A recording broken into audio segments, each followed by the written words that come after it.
اللہ اللہ اللہ اللہ اللہ اللہ. یہ چھوٹا سا مناظرہ سنا دوں اپنا, چھوٹا سا, زیادہ نہیں.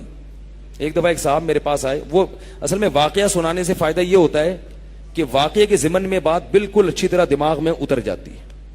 ایک دن ایک صاحب آئے, وہ بھی وہی تھے, پارٹ 1 والے تھے. وہ پارٹ 1 تھے نا جماعت الحسین, پارٹ 1 پارٹ 2. تو میرے خیال ہے پارٹ 1 کے تھے, پتہ نہیں پارٹ 2 کے تھے.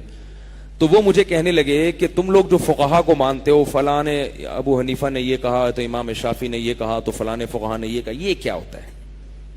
قرآن کہہ رہا ہے اتبعوا ما انزل الیکم من ربکم, اللہ نے تم پر جو قرآن نازل کیا صرف اور صرف اس کے پیچھے چلو, صرف اس کے پیچھے چلو.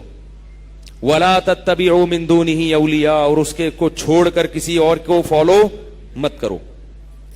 تو جب خاموش ہوئے, میں نے کہا قرآن میں جو اللہ نے کہا کہ اس کتاب کے پیچھے چلو جو نازل ہوئی ہے, تو پوری کتاب مراد ہے یا آدھی مراد ہے؟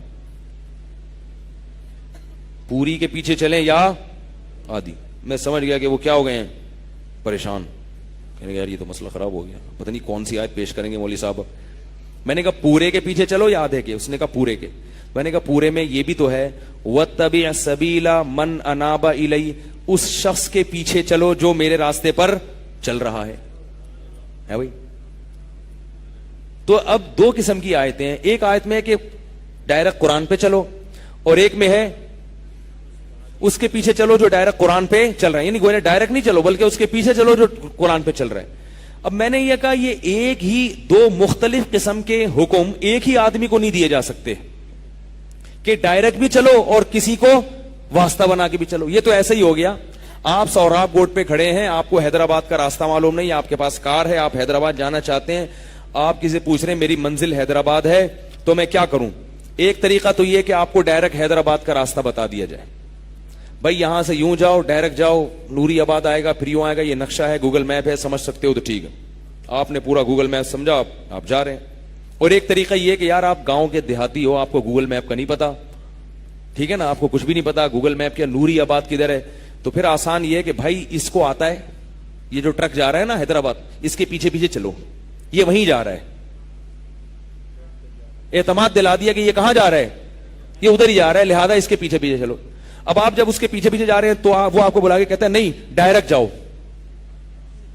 کہتا ہے ڈائریکٹ جاؤں, اچھا میں ڈائریکٹ, نہیں ڈائریکٹ نہیں جاؤ, اس کے پیچھے چلو. تو کہتا ہے بھائی یا تو ڈائریکٹ جاؤں گا یا پیچھے چلوں گا. آپ کہتے ہیں نہیں, دونوں حکم کو ایک ہی وقت میں فالو کرو, ڈائریکٹ بھی جاؤ اور اس کو فالو بھی کرو. وہ کہے گا یہ کیا درد سر ہے بھائی. تو یہ دو متضاد حکم ہیں کہ قرآن کو ڈائریکٹ بھی فالو کرو اور کسی کے پیچھے بھی چلو. تو ایک ہی آدمی کو ایسا خطاب نہیں ہو سکتا. تو میں نے کہا کہ یہ الگ الگ کیٹیگری کے لوگ ہیں نا, ان کو خطاب ہے. جس کو پورا قرآن آتا ہے وہ ڈائریکٹ قرآن پہ چلے گا, اور جس کو پورا نہیں آتا جیسے کہ آپ کو نہیں آتا, ان سے میں نے کہا یہ والی آیت نہیں آتی تھی آپ کو, وہ والی آتی تھی نا. جب آپ لوگ کے نہیں آ رہا تو پارٹ 1 کی سمجھ میں کہاں سے آئے گا. تو میں نے کہا کہ جس کو پورا قرآن آتا ہے تو وہ ڈائریکٹ چلے گا, جس کو پورا نہیں آتا تو وہ اس کے پیچھے چلے گا جس کو پورا آتا ہے. آتا نہ ہو اور دعویٰ یہ کرنا کہ مجھے پورا آتا ہے اور لوگوں کو اپنے پیچھے چلا دینا, اس سے کیا پیدا ہوگی, گمراہی. تو آپ پورا قرآن لوگوں کو نہیں بتا رہے, آدھا آدھا بتا رہے ہیں, آدھا آدھا بتا رہے ہیں. پھر ہوا کیا, وہ ایک الگ کہانی ہے. تو میں یہ عرض کر رہا ہوں کہ مسئلہ گڑبڑ کہاں سے ہوتا ہے, ہم پورے قرآن کو فالو نہیں کرتے. تو پورے قرآن میں اللہ نے علماء کی اتباع کا بھی حکم دیا ہے. تو یہ جو منکرین حدیث ہیں یا وہ لوگ جو فقہا کی اتباع میں عار محسوس کرتے ہیں اور وہ کہتے ہیں ہم صرف قرآن و سنت کو مانتے ہیں, تو نہیں مانتے قرآن و سنت کو. اگر ہم پوری حدیثوں کو مانیں گے تو حدیثوں کا مطلب بھی آپ سمجھ لیں. رسول اللہ صلی اللہ علیہ وسلم کی صحیح حدیث ہے, آپ نے فرمایا بلغوا عنی ولو آیا, جو بھی مجھ سے سنو آگے پہنچا دو. اور فرمایا رب حامل فقہ غیر فقیہ, بہت سے لوگ علم کی بات جانتے ہیں مگر سمجھتے نہیں ہیں, تو تم ایسے تک پہنچا دو گے جو تمہارے پہنچانے سے جان لے گا اور اس کا مطلب سمجھ بھی لے گا. تو پتا چلا کہ حدیثوں میں ہر حدیث کا مطلب ہر ایک کی سمجھ میں نہیں آتا. کچھ لوگ سمجھ لیتے ہیں اور کچھ نہیں سمجھتے. تو جو نہیں سمجھتے وہ ان کو فالو کریں گے جو سمجھتے ہیں. تو اس لیے اپنے آپ کو یہ کہنا کہ میں جیسے آج کل ایسے پروفیسر پیدا ہو رہے ہیں کہ ہم کسی کو نہیں مانتے, ان کو فقہا کے حوالے دو, علماء کے حوالے دو, نہیں مانتے, ہم نہیں مانتے.